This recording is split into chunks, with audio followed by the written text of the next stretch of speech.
तो ये है एनसीईआरटी का 12th का पहला chapter electric charges and fields. ये चैप्टर शुरुआत है इस first part of the book की। दो बुक्स हैं एनसीईआरटी की, तो बुक 1 की शुरुआत है। बुक 1 जो है वो करीब करीब पूरी की पूरी डेडिकेटेड है इलेक्ट्रोमैग्नेटिज्म या इलेक्ट्रोडायनामिक्स को, जिसमें शुरुआत होती है चार्ज से और हम ख़त्म करेंगे कॉन्सेप्ट ऑफ इलेक्ट्रोमैग्नेटिक वेव पे। तो ऐसे करके आपको अलग अलग चैप्टर्स इस पूरी फर्स्ट पार्ट ऑफ बुक में मिलेंगे। तो चलिए शुरू करते हैं। 1.1 इंट्रोडक्शन। तो यहाँ पर ये बेसिकली जो अपने कॉमन एक्सपीरियंसेस हैं ऑफ इलेक्ट्रिसिटी वो बता रहे कि अपने सिंथेटिक कपड़े यदि कभी रगड़े तो उनमें स्पार्क जनरेट होता है, या आसमान में अपन ने बिजली चमकती हुई देखी है तो वो भी एक तरह से स्पार्क जनरेट।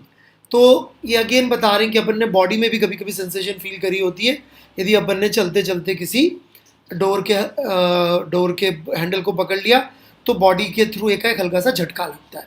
तो झटका जो लगता है बेसिकली ये वही कह रहे हैं कि वो बॉडी के थ्रू चार्ज फ्लो कर गया, इसलिए आपको वो झटका सा महसूस होता है।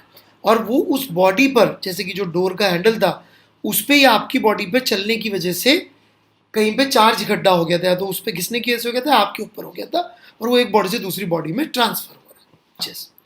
तो इस पूरे पार्ट में आपने देखा होगा बार बार एक वर्ड स्टैटिक की बात हो रही है। तो स्टैटिक का मतलब क्या है, राइट? ये इसलिए बोल रहे हैं कि भाई इन सारे केसेस में ये अंतर करना चाह रहे हैं, जो अपने घर में बिजली के तार जो आ रहे होते हैं जिससे पंखे चलते, ट्यूबलाइट चलती है, ये वो वाली इलेक्ट्रिसिटी नहीं है। ये वाली इलेक्ट्रिसिटी है जो कि कहीं पर चार्ज रब करने की वजह से इकट्ठा होकर बैठ गया है। अब जो इकट्ठा होकर बैठ गया है वो चल नहीं रहा है। स्टैटिक का मतलब ही होता है something that does not move और चेंज विद टाइम। तो कहीं पे बैठा हुआ है, लेकिन अपन ने जब हाथ लगाया तो वो चलकर हमारे हाथ के थ्रू, बॉडी के थ्रू फ्लो हो गया, डिस्चार्ज हो गया।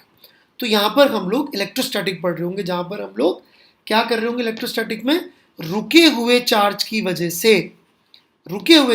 वजह से फोर्स, कितना फोर्स लगता है, फील्ड, ये कॉन्सेप्ट अपन आगे जाके पढ़ेंगे, और पोटेंशियल प्रोड्यूस हो रहा है।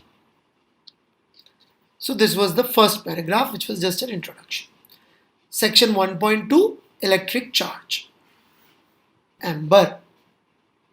तो हिस्टोरिकली बता रहे हैं कि इसकी डिस्कवरी ग्रीस में किसी थेल्स नामक आदमी ने 600 BC में करी थी। और जो वर्ड इलेक्ट्रॉन आता है वो एम्बर का ग्रीक वर्ड है। एम्बर वो पहला मटेरियल है जिसको देखा गया था कि घिसते थे तो चीजें चार्ज हो जाती थी या वो छोटी मोटी चीजों को अट्रैक्ट कर लेती थी। Such an effect. घर पर आप जो है ऐसे और भी पेयर्स ढूंढ सकते हैं जिनको रगड़े एक दूसरे के साथ में, तो आप देखेंगे कि उनमें दूसरी छोटी छोटी ऑब्जेक्ट्स को अट्रैक्ट करने की क्षमता आ जाती है। तो ऐसा इन्होंने एक एग्जाम्पल फॉर अ वाइफ। तो बड़ी सिंपल सी बात है, आप कागज के छोटे से स्ट्रिप्स, पतली पतली सी स्ट्रिप्स काट लीजिए, उनके ऊपर घिस दीजिए लोहा यानी कि आयरन, राइट, और फिर उसको यदि आप टीवी के मॉनिटर या कंप्यूटर के मॉनिटर के पास ले जाएंगे तो चिपक जाएंगे। तो again it's an example of कि भाई दो चीज़ों को रगड़ा और उनमें चार्ज आ गया। अब इसी का ये एक्सपेरिमेंटल डिस्कशन आगे हो रहा है। It was observe that if two glass rods rubbed with wool और silk cloth are brought close to each other they repel each other. Figure 1.1a इस फिगर में बता रखा है। और ऐसे ही इन्होंने और एग्जाम्पल्स आगे दे रखे हैं, मैं पढ़ के सुनाता हूं फिर इनका कॉन्सेप्ट। तो let me explain these seemingly confusing phenomena जो इस पैराग्राफ में इन्होंने। तो मान लीजिए हमारे पास में एक मटेरियल है X, इसको अपन ने मटेरियल Y के साथ रब किया। दोनों पहले कुछ अट्रैक्ट नहीं करते थे। तो आप क्या देखेंगे कि X और Y के पास अलग अलग टाइप के चार्ज आ जाएंगे। X के पास टाइप 1 आ गया, ओके, X के पास टाइप 1 चार्ज आ गया और Y के पास कोई दूसरे टाइप का चार्ज आ गया। कैसे, ये भी प्रूव होगा। कैसे किया प्रूफ? अपन ने वैसा ही रॉड एक और लिया, जैसे कि ग्लास लिया था तो एक और ग्लास का रॉड लिया, और Y यदि सिल्क लिया था तो एक सिल्क का एक और कपड़ा लिया, इनको भी रब किया। अब X को इस X डैश के पास ले गए, दोनों ग्लास की रॉड दोनों को सिल्क पे रब किया तो रिपेल कर रहे हैं, और ये सिल्क के कपड़ों को एक दूसरे के पास लेके गए तो ये भी रिपेल कर रहे हैं। लेकिन यदि हम इस x को या x डैश को इस y या y डैश कोई सा भी आप कॉम्बिनेशन बना लीजिए उनके पास लेके गए तो अट्रैक्ट कर रहे हैं। इसका मतलब ये दोनों के पास अपोजिट टाइप के चार्ज आए थे जो अट्रैक्ट हो रहे हैं और इनके पास सिमिलर टाइप के चार्ज आए थे इसलिए रिपेल हो रहे हैं। मतलब ग्लास को यदि अपन ने दो ग्लास की रॉड ली एक जैसी, उनको दो एक जैसे सिल्क के कपड़ों पे रगड़ा तो ये दोनों एक दूसरे को रिपेल कर रहे हैं। और जो सिल्क के कपड़े थे दोनों वो भी रिपेल कर रहे हैं, लेकिन इस ग्लास की रॉड को सिल्क के रॉड के पास ले सिल्क के कपड़े के पास ले गए तो अट्रैक्ट कर रहे हैं। ऐसा इसमें समझा रखा। और इसमें इन्होंने अलग अलग कॉम्बिनेशन बता रखे हैं कि ग्लास की जगह यदि प्लास्टिक ले ले, प्लास्टिक गियर को वूल पे रगड़े तो कुछ टाइप 1 की जगह टाइप 2 चार्ज रॉड पे आ जाएगा और वूल पे शायद कुछ और टाइप का चार्ज आ जाएगा। इस तरह का डिस्क्रिप्शन उन्होंने वहां पे आगे दे रखा है।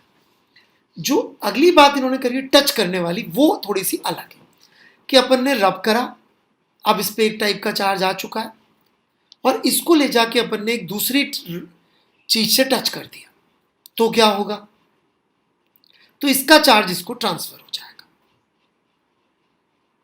x का चार्ज z को ट्रांसफर हो जाएगा। अब x और z दोनों एक टाइप के हो गए तो रिपेल करेंगे। और यदि अपन इस z को चेक करना चाहें कि ये अलग टाइप का है तो कैसे पता पड़ेगा, इस z को अपन उस y के पास लेके जाते हैं जो कि किसी और टाइप का चार्ज था तो उससे अट्रैक्ट हो रहा है। इसका मतलब जब हम टच करते हैं तो same type of charge transfer हो जाता है। ये इससे आसानी से प्रूव हो जाता है।